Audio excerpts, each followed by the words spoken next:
Oke, jadi ini soal yang gue dapat dari tahun lalu punya. Ada sebenarnya ada 50 soal, tapi setelah gue pilih ada soal yang sama gitu. Tipenya jadi hanya 48.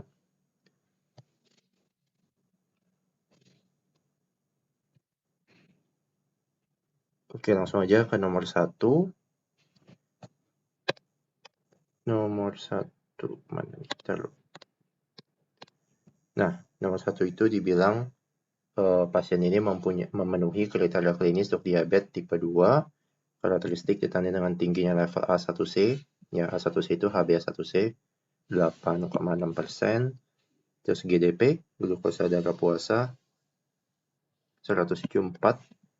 Terus glukosa postprandial, ini yang 2 jam ya. 2 jam pengecekan 240.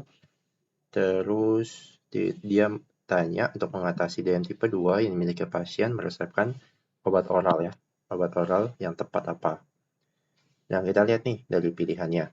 Ada Lispro, ada Metformin, Aspart, Glucosilin, dan Isofan. Nah, ini sebenarnya kita harus tahu ya, membedakan mana sediaan oral dan mana yang bukan sediaan oral. Nah, dari pilihan kita tahu bahwa yang A itu Lispro. Lispro ini bukan sediaan oral ya. Ini adalah sediaan insulin. Nanti lengkapnya kalian bisa lihat di video mengenai diabetes. Di situ gue jelasin insulin itu ada apa aja, tipe-tipenya, bisa lihat di sana. Terus Aspart ini juga insulin, Glucosilin juga ini insulin, dan Isofan ini juga insulin. Jadi otomatis yang oral itu adalah si Metformin. Itu. Jadi kalau kalian sudah memahami konsepnya, ya pasti gampang buat ngerjainnya. Oh ya, kalau misalkan ada pertanyaan atau apa, boleh ya di-cut di tengah, biar nggak kelupaan kalau di belakang. Terus nomor 2, James, James, oh ya boleh. James boleh nanya nggak? Iya, iya. Kalau misalkan ada nggak obat oral diabetes yang buat ini kayak gangguan tertentu? Misalkan kan kalau gagal ginjal nggak boleh metformin kan? Ya nggak Iya, sih? gagal ginjal nggak boleh metformin. Gagal ginjal aja ya. Yang lain nggak ada kondisi khusus gitu. Nggak ada, gagal ginjal doang. Jadi kalau dia Oke. CKD, itu metformin ya atau biguan itu nggak boleh. Aduh, pencet. Biguan itu yang nggak boleh. Itu jadi nanti tinggal dicari yang lainnya apa. Oke, lanjut nomor 2. Dia ada kasus pasien datang ke RSUD 25 Januari bla bla bla. Keluhannya badan lemas dan tidak dapat beraktivitas. Ada keluhan mual, pusing, sulit tidur. Ini kalau kalian dapat soal ini bacanya sekilas aja gitu ya. Tidak ada penglihatan kabur. Nah, ini baru mulai pentingnya di sini. Pemeriksaan glukosa, GDS 540. Waduh, tinggi banget. 540 ini glukosa darah sewaktu ya. Terus dianjurkan untuk dirawat. Terus dia bilang lagi 2 tahun lalu pasien banyak makan dan minum, tidak disertai dengan peningkatan berat badan yang sesuai. Buang air kecil sering. Terus terutama malam hari tuh 5 kali. Pankreasnya bagus, terapinya apa? Nah, kalau kita melihat dari kondisi ini,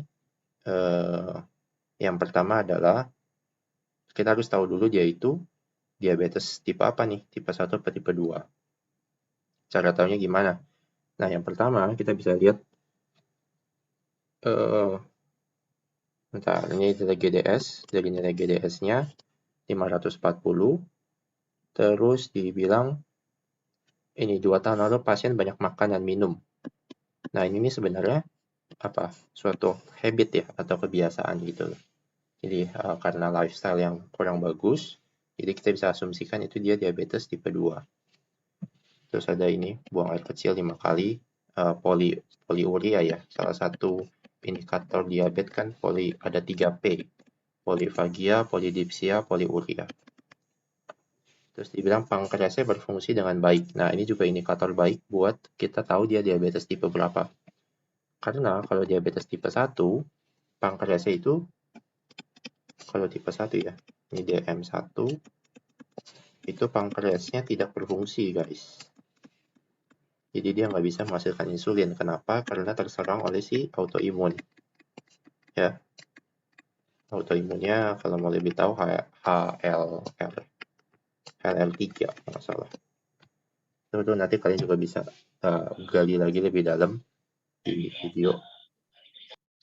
Nah, karena kita sudah tahu nih bahwa dia itu DM tipe 2 ya. Pasien ini tuh DM tipe 2. DM tipe 2. Nah, baru kita lihat nih terapinya apa nih buat DM tipe 2. Yang pertama, insulin seumur hidup. Nggak mungkin ya. Ngapain insulin seumur hidup, orang pankreasnya bagus kok. Terus yang kedua, tidak dapat diberikan sulfonylurea. Lah, harusnya bisa kan? Karena termasuk apa OAD. Jadi ini juga bukan. Yang C, golongan inhibitor alfa glukosidase. Nah, ini juga bukan. Kenapa? Jadi ini kalau kalian baca tata laksana guideline diabetes, itu ada namanya tipenya AGI. Singkatannya AGI. Alfa glukosidase inhibitor. Ini tuh diberikan untuk pasien DM terkontrol ya.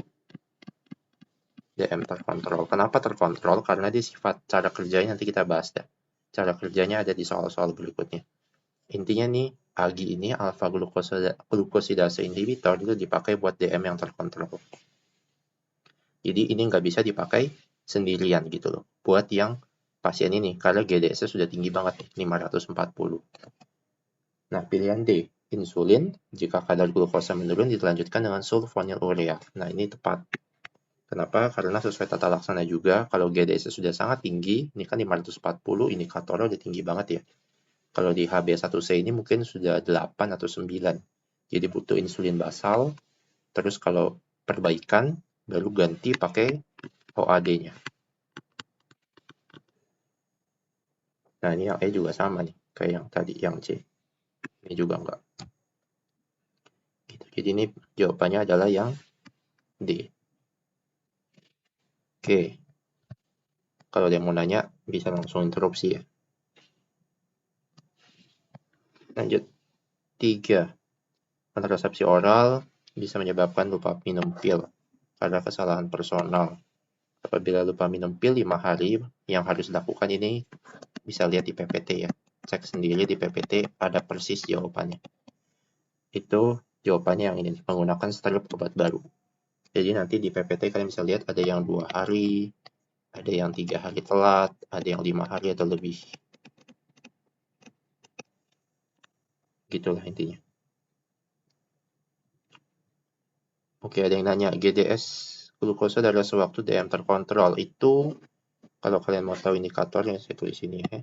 Ini GDS, itu kurang dari 140 mg per desiliter. Itu untuk GDS. Oke, lanjut nomor 4. Ketika kadar estrogen dan progesteron menurun menyebabkan menopause 49 tahun, dampak klinis penurunan estrogen kecuali apa? Ini ya, DM. Jadi tidak ada korelasi dengan estrogen.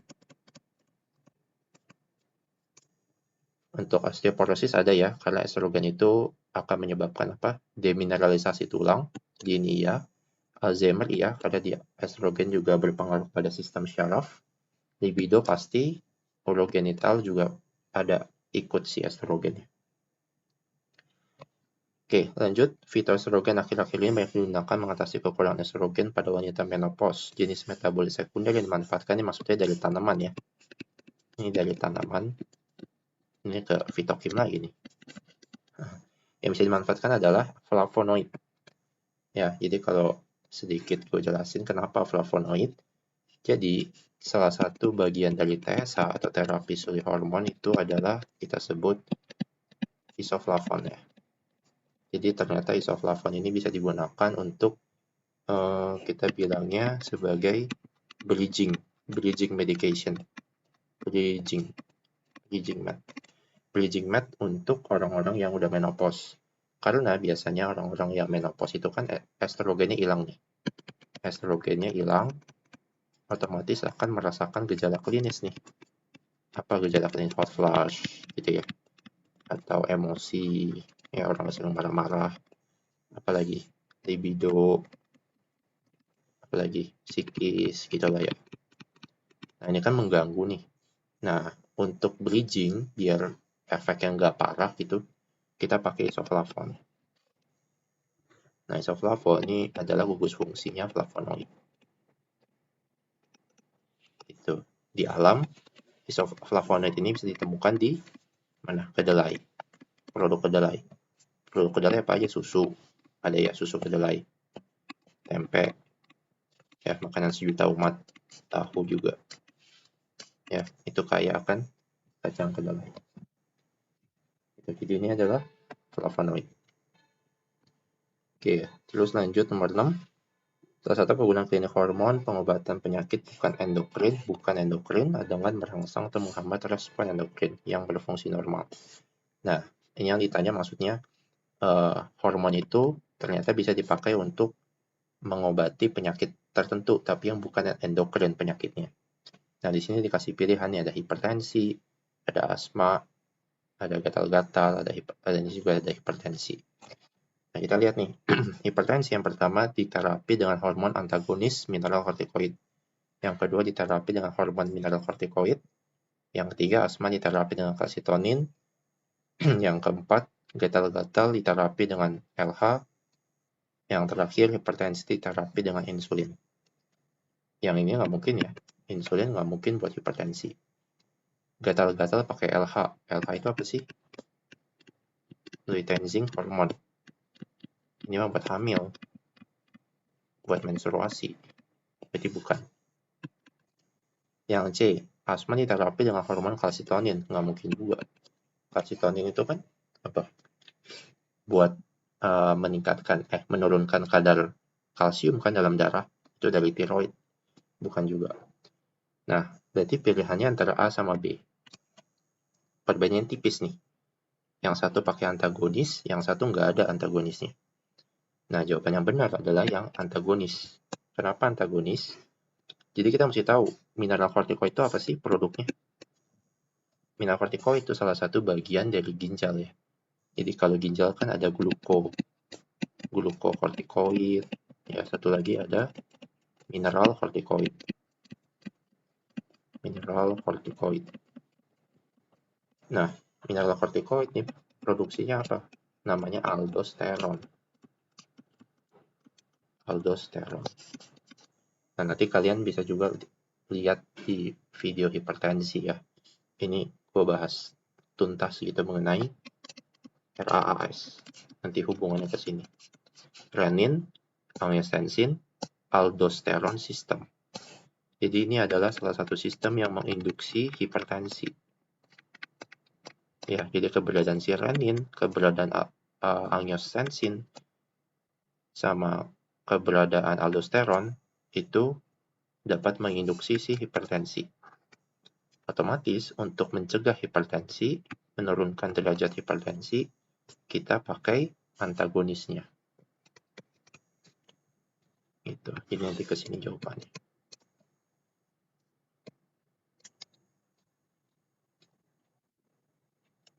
Ada yang resen siapa ya? Apakah kepencet?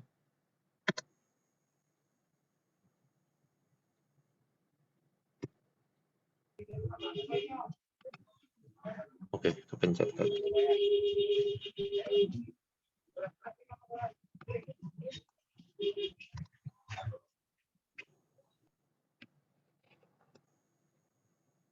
Oke, lanjut. Apa? Lanjut nomor 7. Seorang anak laki-laki kelas 2 SMP, 14 tahun, 155 cm, 60 kg. Mengalami berat badan turun, lapar terus apa? Polifagia, salah satu indikator diabetes. BAK, buang air kecil, poliuria. Nah, setelah dibawa ke dokter, dilakukan pemeriksaan glukosa GDS 850. Terapi yang tepat apa? Nah, ini kita mesti tahu, dia tipe 1 atau tipe 2. Taunya gimana? Dari umur. Ya, taunya dari usia. Biasanya, kalau yang usia-usia begini itu disebut dengan DM tipe 1 atau disebut dengan juvenil. Juvenil itu artinya remaja atau ya anak-anak yang masih dalam proses pertumbuhan tapi udah kena diabetes. Nah, otomatis kalau tipe 1 tadi apa? Tipe 1 pankreasnya rusak kan? Pankreasnya rusak. Nah, kalau pankreasnya rusak berarti insulin nggak bisa produksi. Berarti akhirnya glukosanya naik. Ya. Berarti terapinya apa? Harus pakai insulin seumur hidup. Ini tidak mungkin pakai OAD. Gitu. Oke. Terus lanjut. Nomor 8, data menstruasi 27, 26, sekian bla bla bla. Menstruasi mulai September tanggal 15. Untuk menentukan masa subur. Nah, tanggal berapa tidak boleh melakukan koitus. Nah, ini ada perhitungannya guys. Jadi tanggal kita lihat yang paling kecil nih. Paling kecil tanggal berapa? Paling kecil itu tanggal 26 ya. 26 ya di sini maksudnya. Siklusnya. Terus paling besar itu 32. Nah, yang paling kecil kita kurangin 8, yang paling besar kita kurangin 11. Ini kita dapat berapa nih? 26 kurang 8 18.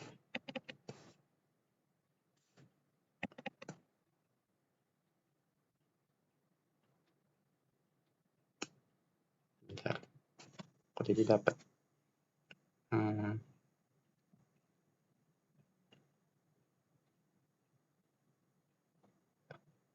James itu 21 bukan 11.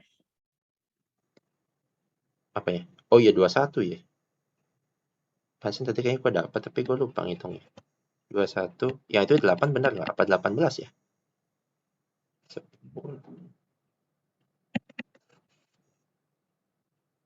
Kayaknya 18 deh. Soalnya tadi gue dapat sini 8. 15 tambah 8 soalnya. Ini harusnya ini dapat 23 di sini.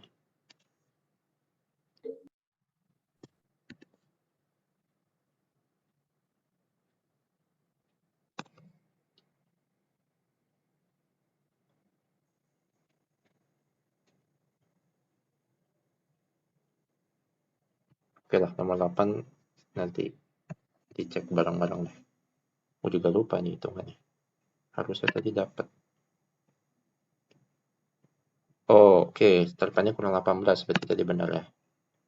18 berarti nanti tinggal ditambahin nih sama yang 15 ke sini. Oke, siapa nih? Ya, terima kasih. Terpanjang kurang 18, siklus terpanjang kurang 11.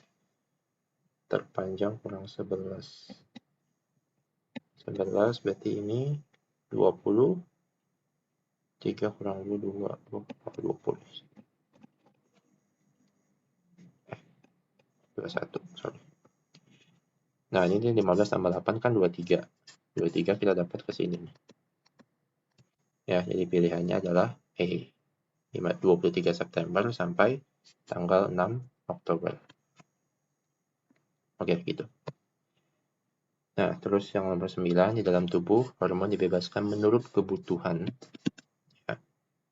Oke, yang A sama yang B nggak mungkin, karena ini kan bukan menurut kebutuhan ya. Ini berdasarkan siklus, karena ada jam. Butuh nggak butuh, pasti disekresikan. Ya, ini namanya circadian cycle. Terus, yang C, insulin sekresi ketika glukosa meningkat. Ini betul ya. Jadi, ketika ada kebutuhan, glukosa yang meningkat, baru ada insulin. Hormon estrogen meningkat ketika menstruasi, ini juga siklus. Tinggi saat kehamilan juga siklus. Jadi, jawabannya adalah C. Nah, nomor 10 nih yang tadi sempat disinggung di awal. Obesitas pasiennya DMT kedua merujuk kepada ahli gizi. Target penurunan berat badan 5-10%. Tidak hanya menurunkan kadar glukosa, tapi juga memperbaiki kadar glukosa darah pasien. Salah satu obatnya adalah membantu menghambat penyerapan glukosa di usus. Itu adalah akarbose atau kita tipenya adalah Ag. Ya, ini adalah alfa, yang tadi glukosidase inhibitor. Ya, lengkapnya nanti kalian bisa lihat di video diabetes. Di situ gue juga bahas mengenai medikasi oral ya untuk diabetes. Ag itu contohnya adalah akarbose. Akarbose ini merek dagang, ya, merek dagang. Cuma satu. Sejauh ini cuma satu sih. Merek dagang biasa sediaan 80 ml. Akarbose. Kalau metformin bukan ya, metformin ini biguanide. Ini tipenya biguanide. Aspart, glucelisin, isofan ini adalah jadi apa? Insulin.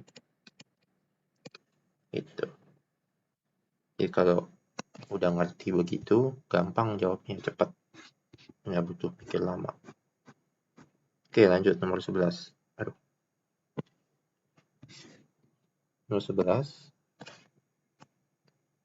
Dibilang pasien hiperparatiroid primer didiagnosis pada kondisi berikut. Nah, dibilang hiperparatiroid. Namanya hiper, otomatis apa? Paratiroid hormonnya tinggi, ya kan? Nah, kita bisa eliminasi nih dari si pilihannya.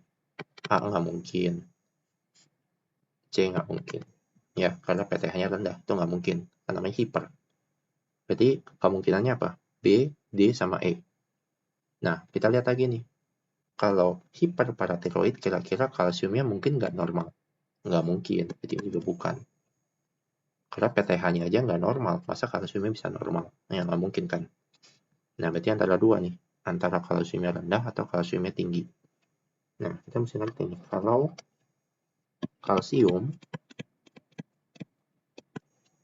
kalsiumnya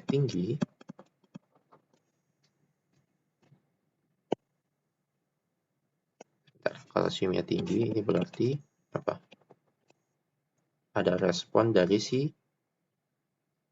tiroid ya. Tiroid berupa kalsitonin buat menurunkan si kalsiumnya biar kembali ke normal. Tapi kalau kalsiumnya rendah, itu ada respon dari si PTH atau si paratiroidnya buat naikin si kalsium. Gitu kan. Nah, tapi ini kan kondisinya hiperparatiroid, otomatis PTH-nya gimana? PTH-nya kan banyak banget nih. Ya kan, sekresinya banyak banget. Overload lah, kita bilang. Otomatis kalau ini overload, ngimpact kan ke kalsiumnya. Bakal naik terus nih, increase terus, naik terus. Otomatis kalsiumnya bakal tinggi. Itu. Berarti kalsiumnya tinggi, paratiroid hormonnya juga tinggi. Gitu. Oke, yang 12 kontrasepsi kombinasi pakai estrogen dan progestin. Dosisnya untuk yang kombinasi itu ada di PPT ya, ini ada di PPT. Bisa cek sendiri, 2,5 mili. Terus nomor 12, bla bla bla, usia 31, beginian, diagnosis DM tipe 2, tidak ada pankreatitis, berarti pankreas normal, insulinnya bagus, insulin bagus. OAD yang diberikan adalah obat anti diabetik yang oral. Nah, kita lihat nih, ini bukan insulin, ini glibenclamid. Itu. Lanjut, seorang wanita 50 tahun didiagnosis hipotiroid. Hipotiroid, terapi awal untuk hipotiroid apa? Kalau hipo berarti kan rendah nih. Rendah tiroid, berarti apa? Rendah si hormon ya kan? Hormon T3 sama T4. Nah, berarti apa? Terapinya harus ngapain? Harus dinaikin kan? Terapinya kan harus naikin si T3 sama T4. Berarti pakainya levothyroxine. Gitu ya. Levothyroxine ini adalah T4 cepat buatan. Ya, kan kalau T3 itu apa? Triiodotironin. Kalau T4 kan tiroksin kan. Nah, ini ada levonya. Ada levo L. Ya, optis aktif dia ke kiri struktur. Nah, kalau metimazol dari paratrit ini buat hiper ya. Ini buat hiper. PTU juga buat hiper. PTU apa? Aduh, susah nih ngejanya. Kemudian kalau nggak salah propatiol urasil kalau nggak salah. Ya, something like that lah. Ini juga buat hiper ya, hipertiroid. Itu. Oke, nomor 15. Gangguan tiroid mencakup berbagai penyakit, mempengaruhi produksi atau sekresi hormon tiroid, mempengaruhi stabilitas metabolik. Sindrom klinis akibat defisiensi hormon tiroid adalah, nah ini kalian harus tahu nih, kayak satu-satu ini apa-apa aja. Kalau hipertiroid factitial ini, aduh aku juga lupa, pokoknya lebih ke jaringan gitulah, nggak ada hubungan sama metabolik, kejaringan tiroidnya ini. Nah, kalau yang pelamar disease ini tadi gue baca apa ya? Pokoknya jadi kejaringannya juga dah, jaringan yang rusak. Sedangkan di sini dia maunya kan stabilitas metabolik nih yang berpengaruh. Kalau Cushing ini bukan, Cushing itu kortisol hubungannya, jadi nggak ada hubungan sama tiroid. Nah, thyrotoxicosis ini juga ke jaringan tiroidnya. Jadi jaringan tiroid itu bersifat toksik gitu. Nah, jadi yang bersifat metabolik adalah myxedema, koma. Gitu. Ini kalau nggak salah ada juga sih di PPT. Oke, 16. Kasus DM tipe 2 usia 48 tahun. Diresepkan gliburit dosis 5 ml sekali sehari selama 3 tahun. Dosis dianjurkan 5 ml per hari dengan dosis maksimal 20. Gliburit merupakan OAD dengan karakteristik. Nah, ini kalian harus tahu juga gliburit itu bagian apa sih? Maksudnya jenisnya gitu loh. Oke, ini sedikit ya, kita lihat sedikit mana? Di sini deh. Kita lihat di sini. Gliburit. Nah, gliburit itu termasuk dalam apa golongan sulfonylurea second generation yang long acting ya. Sulfonylurea second generation long acting. Sekarang kita balik lagi ke soal. Sama ini cara kerjanya dulu. Sulfonylurea itu adalah menstimulasi pankreas untuk memproduksi insulin. Gitu ya. Jadi ingat.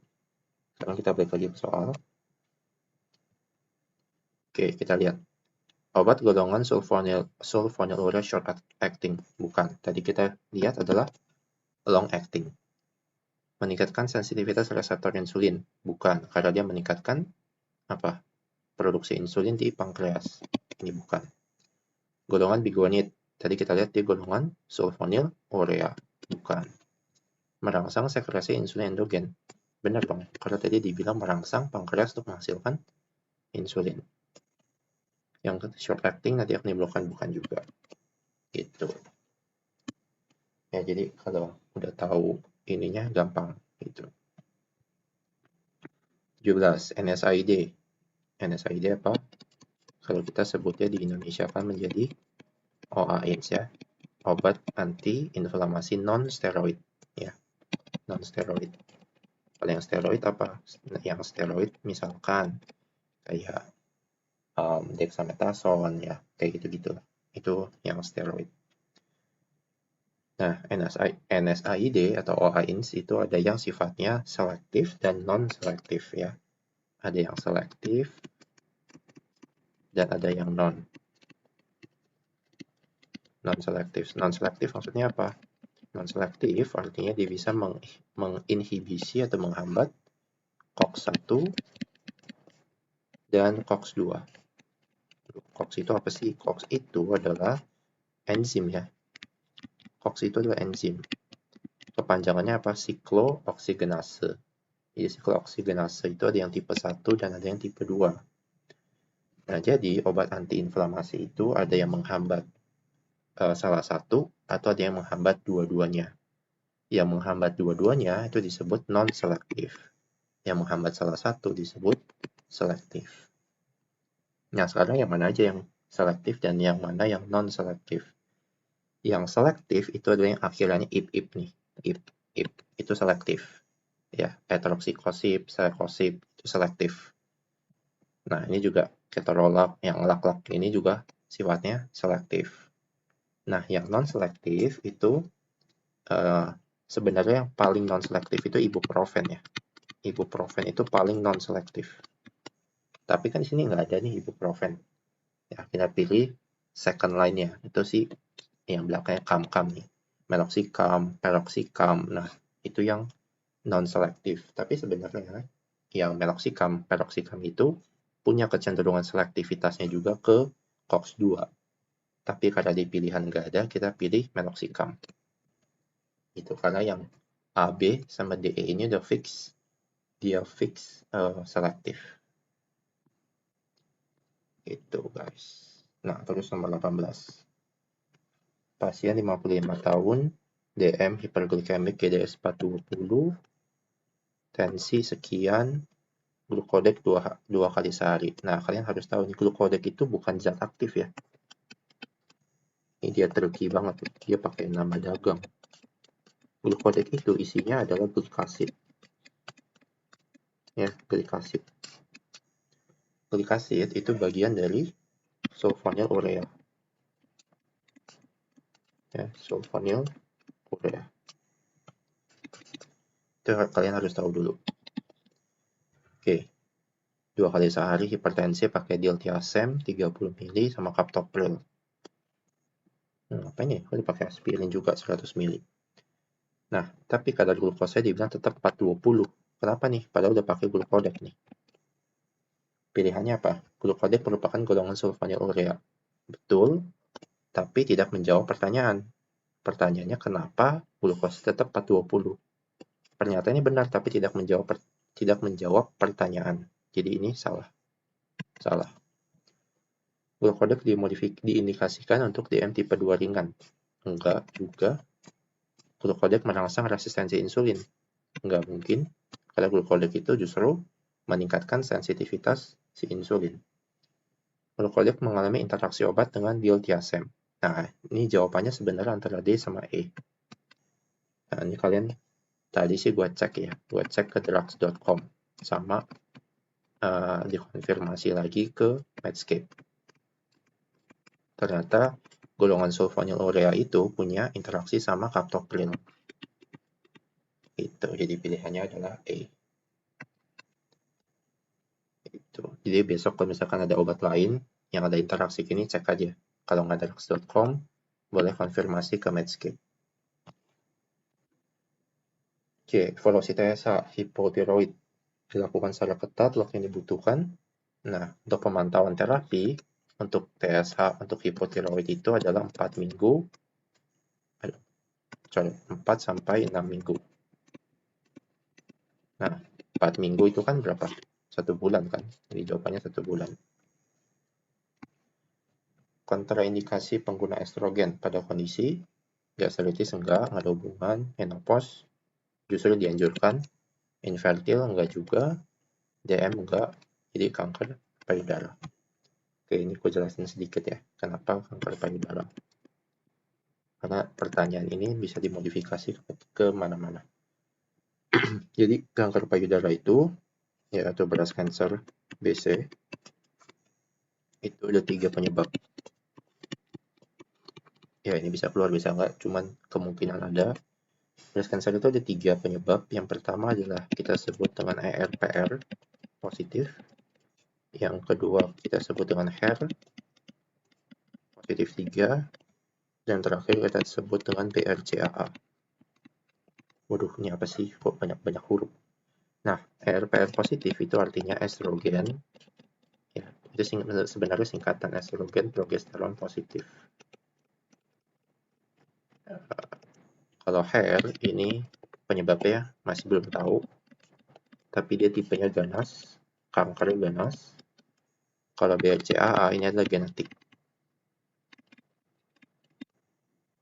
Nah, dari sini sebenarnya udah kelihatan ya, kenapa estrogen itu nggak boleh digunain di kanker payudara. Karena kanker payudara ini bisa saja terjadi karena si ini nih, biang keroknya, si estrogen. Otomatis kalau estrogen dipakai lagi ke sini, ya nggak boleh. Ya, a big no lah. Itu. Itulah alasannya kenapa kanker payudara nggak boleh dipakai terapi estrogen. Oke, kita sudah bahas 20 soal setengah jalan. Ada yang mau ditanya?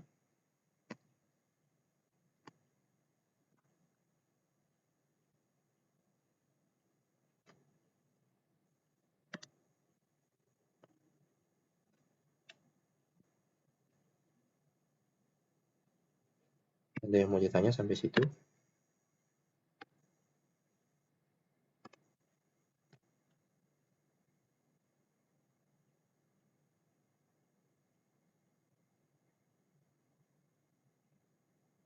Oke, kalau nggak ada kita lanjut. 21. Nah, tadi juga kita sudah bahas ya sedikit mengenai phytoestrogen. Tadi kan flavonoid ya. Flavonoid itu salah satunya adalah jenis tumbuhannya di kedelai. Oke. Lalu 22, iodid. Untuk tiroidektomi ini adalah operasi ya. Operasi pengangkatan tiroid. Tujuannya apa? Menurunkan vaskularisasi. Ini ada di PPT. Ya, bisa dicek.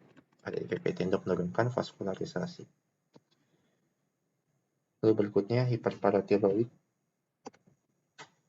Primer sekunder menyebabkan pelepasan PTH berlebih, menyebabkan target organ damage. Nah, penyebabnya apa yang sekunder? Nah, jadi hiperparatiroid itu kan ada primer sama sekunder nih. Primer, sekunder. Primer itu maksudnya apa? Disebabkan sama tiroidnya sendiri. Ya, paratiroidnya maksudnya. Sama paratiroidnya sendiri. Kalau yang sekunder disebabkan karena organ lain. Nah, dalam hal ini organ lainnya adalah ginjal. Kalau paratiroid yang berhubungan sama tiroid ya, itu organ lainnya adalah ginjal. Nah, sekarang kita lihat di sini. Adenoma toksik enggak, bukan. Hiperplasia bukan juga. Ini apa? Hiperplasia itu keadaan selnya menjadi tidak wajar pertumbuhannya. Osteoporosis enggak juga. Nah, pilihannya antara dua, batu ginjal atau gagal ginjal. Nah, batu ginjal itu kan apa sebenarnya? Hambatan doang kan? Hambatan karena apa? Kristal gitu lah ya. Kristal atau mineral-mineral yang nggak bisa dikeluarkan gitu karena mengendap. Nah, berarti apa? Ini juga bukan. Berarti ya, jawabannya adalah gagal ginjal. Itu. Kenapa gagal ginjal? Karena ginjal salah satu fungsinya apa? Hubungannya apa? Sama kalsium. Ya, dalam bentuk kalsitriol. Dan juga untuk apa? Vitamin D. Ya, jadi ketika hiperparatiroidnya, ketika paratiroidnya itu bermasalah, sekundernya, secara sekunder berarti asosiasinya ke gagal ginjal. Oke, lanjut. 24. Pelepasan hormon dalam tubuh sistem hipotalamus hipofisis. Mekanisme umpan balik atau kita bilangnya apa? Feedback ya. Feedback mechanism. Yaitu, nah kita lihat. Hormon insulin. Insulin ini pankreas ya, bukan hipotalamus. Ada hubungan. Dibukaan. Tiroid. Bukan juga. Dikontrol sama kalsium darah. Salah ya. Karena tiroid itu dikontrol sama siapa? TRH sama TSH. Paratiroid dikontrol kalsium darah. Iya, boleh juga benar, tapi bukan dari hipotalamus hipofisis. Progesteron meningkatkan LH, salah, karena dalam siklus menstruasi luteinizing hormon itu malah yang menginisiasi si progesteron. Nah, jawabannya di E. Karena dalam siklus menstruasi, ketika estrogen muncul, nanti ada LH, LH nanti baru ke progesteron, habis progest nanti baru masuk ke FSH. Gitu.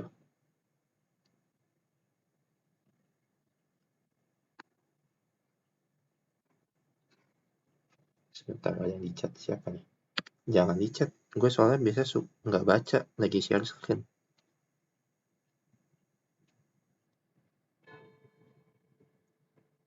Vitamin D yang nggak boleh buat CKD.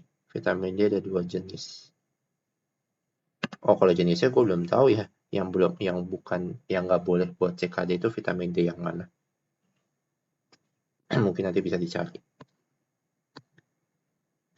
Oke, lanjut 25. Kalau mau nanya langsung ini aja ya, diinterupsi. Karena gue nggak buka chat soalnya. 25. Pasien wanita bernama AC, sering lelah, buang air kecil, kehausan. Kadar glukosa puasa GDP 250, HbA1c 9,6. Hipertensi ya, derajat 1, 145/88. LDL cukup tinggi, BMI 31,9. Oh ya, for your information aja. BMI itu kalau sudah lebih dari 30, dia overweight ya. OW, gue singkat, overweight. Kalau BMI 26 sampai 30 ini masuknya ke pre sebelum. Kalau di bawah 26 dia baru normal. Ya, di bawah 26. Ini obesitas. Terus tidak minum alkohol, tidak merokok. Nah, DM gestasional. Ini salah satu tipe diabetes juga ya. Jadi biasanya buat ibu-ibu hamil, karena asupan makanannya harus banyak nih, karena ada janin kan, kemungkinan diabetes itu ada. Itu karena biasanya pergerakannya juga kurang kan. Pergerakan ibu hamil mau kemana sih? Makin besar usia kehamilan, mobilitas si ibunya kan makin turun ya, karena makin susah gitu jalannya. Terus dia bilang ibu dan nenek punya TMO, berarti ada genetik nih, ada genetik di sini, gen. Terus dia diminta memodifikasi gaya hidup dan pasien juga diedukasi mengenai penyakit dan komplikasi. Terapi apa yang bagus buat inisial ya, kita lihat nih inisial atau terapi awal. Terapi awal. Nah, dalam tata laksana ya kalian boleh lihat mau yang Indo mau yang luar negeri pasti pakai metformin. Metformin alias biguanid. Ini insulin, insulin, insulin, insulin. Gitu. Oke, lanjut. Nah, ini ada lagi. Banyak juga ya soal diabetes. Pasien Tuan BS, perawatan sekian, TD 160, 70 hipertensi, HB sekian, nggak usah dilihat lah. Wah, ureum nggak normal. Ronsen toras aman, demam nggak ada, bukan COVID, antibodi aman, yang tipe 2 GDS 512. Sindrom metabolik. Pasien segera diberi insulin ultra short acting. Nah, kita lihat lagi nih sedikit.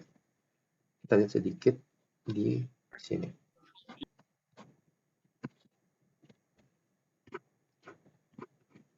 Nah, insulin itu ada 3 ya, ada 4. Sorry. Ada short, ultra short, intermediate, dan long acting. Ya, kita bahas ke contohnya dulu. Ultra short itu ada Lispro dan Aspart. Isovein itu atau NPH atau Lente, intermediate. Glargine atau Lantus itu long. Yang short acting Humulin. Oke, kita lihat di pilihannya. Isovein bukan ya tadi ya, NPH bukan, Lente juga bukan, ini masuk ke mana tadi? Inter, ini masuk ke long. Berarti yang ultra short adalah Lispro. Gitu. Oh ya, sedikit karena sudah membahas sindrom metabolik. Di sini kita membahas nanti diabetes ketoasidosis ya. Salah satu komplikasi yang paling sering terjadi. Diabetes ketoasidosis. Oke, 27 analog GnRH. Ini ada di PPT ya. Langsung tancap glycerol. Kalau danazol ini masuknya ke ini tipenya. Progestogen. Oke, lanjut 28. Fosfolipid asam arachidonat. Nah, ini tadi ya COX ya, siklooksiggenase. Menghasilkan prostaglandin. Efek paling khas dari COX-1 ketika mengandung NSAID non-selektif adalah ini ya, gangguan sistem pencernaan. Itu NSAID. Ya, berkepanjangan bisa ke gastritis. Ya, ini kayaknya ada juga di farmakoterapi waktu praktek ya. Mengenai apa tuh? H. pylori ya kalau nggak salah. Karena berkepanjangan jadi masalah di lambung. Itu kira-kira. Terus 29. Metode termal. Suhu badan basal ini salah satu cara menentukan ovulasi. Faktor yang mempengaruhi adalah jam tidur. Ini juga ada di PPT. Bisa di search. Nah, 30. Hormon paratiroid merupakan protein yang diproduksi dan disekresi oleh kelenjar paratiroid. Kondisi menstimulasi. Nah, kita lihat kondisi yang menstimulasi hormon tersebut. Oke, ini bukan. Oh, sebenarnya ada dua ya. Jadi kalau paratiroid itu sebenarnya ada fosfat dan kalium. Makanya gue juga belum jawab. Karena takut salah juga. Antara hiperkalemia atau hipofosfatemia. Tapi intinya dia antara fosfat dan kalium untuk inisiatornya si paratiroidnya. Harusnya sih yang paling tepat lagi tadi adalah bisa juga kalsium ya. Kalau kalsiumnya rendah, dia pasti inisiasi ke paratiroid. Tapi karena berhubung gak ada pilihan kalsium, kita nggak bisa pilih kalsium di sini. Itu. Nanti mungkin 30 di catatan bisa dicari nanti di belakang. Oke, lanjut ke 31. Wanita 27 tahun, diare, jantung berdetak cepat, berat badan turun, nafsu makan meningkat, hipertiroid derajat sedang. Nah, kita harus tahu nih, hipertiroid itu kan apa? Tinggi si tiroidnya kan. Berarti tinggi apa? T3 sama T4. Otomatis jangan dimasukin T3 sama T4 lagi gitu kan. Sama jangan dimasukin iodin. Karena iodinnya juga pasti tinggi di sini. Berarti apa? Levothyroxine nggak mungkin. Ya. Terus iodin juga nggak mungkin. Ini propanolol juga apaan? Beta blocker. Masa beta blocker buat hipertiroid? Nggak mungkin juga. Nah, berarti pilihannya antara A atau E, teriparatid atau SSKI. Nah, ini tadi gue baca di PPT adanya SSKI di sini. SSKI itu kalium iodida. Nanti mungkin bisa dicek juga untuk 31. Mungkin gue salah, nanti bisa dikoreksi juga. 32. Ketika ada stimulus, ini sama nih, asam arachidonat, COX-1, COX-2. Nah, menggunakan NSAID selektif. Nah, dia tanya sekarang yang selektif. Selektif berarti adalah yang sip-sip nih. Nah, ini ya, etorcoxib atau tadi selekosip. Nah, itu yang sip-sip, itu dia selektif. Nah, lanjut pemeriksaan pendukung endometriosis. Yang A nggak mungkin, Kenapa? Karena biomarker yang dipakai adalah CA125. Biasanya paralel dengan CA153. Ini biasanya paralel.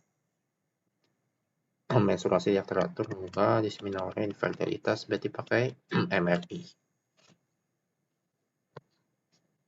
Terus 34 menekan hipofisis ovarium, menghambat produksi gonadotropin, itu pakai yang goserelin atau analog GnRH ya. Analog GnRH. Nah, 35 penggunaan obat antiprogestogen mengurangi produksi. Nah, yang termasuk antiprogestogen itu si danazol. Ini juga ada di PPT. Tinggal search. 36. Nah, 36 gue juga ada dua jawaban, belum ketemu yang mana yang benar. Jadi soalnya adalah penyakit tiroid itu ada punya gejala klinis exophthalmos, oncolysis ini kuku ya, mengenai kuku. Kukunya itu kuning. Terus akropaki ini dari kata akromion dan paki itu artinya ekstremitas bawahnya atau tangan itu bengkak atau membesar. Ini bengkak. Nah, exophthalmos ini belum cari, nggak tahu apa, banget juga. Nah, yang terpenting adalah dia tanya gangguan akibat kondisi autoimun. Nah, autoimun itu yang kita tahu bahwa ada dua ya, ada si Grave sama Hashimoto. Ya, ada Grave dan Hashimoto. Grave itu dia menyebabkan apa? Ada antibodi si HLR3 atau nggak salah 3 deh, 3 atau 4 gitu. Kalau Hashimoto dia ada antibodi tiroglobulin nih. Antibodi TPO. Nah, dua-dua antibodi ini tuh ketika muncul itu bakal mendestruksi si tiroidnya. Ya, dia bakal ngancurin tiroidnya. Jadi rusak tiroidnya. Nah, dua-duanya disebabkan karena autoimun. Aduh, bentar guys, mati listrik.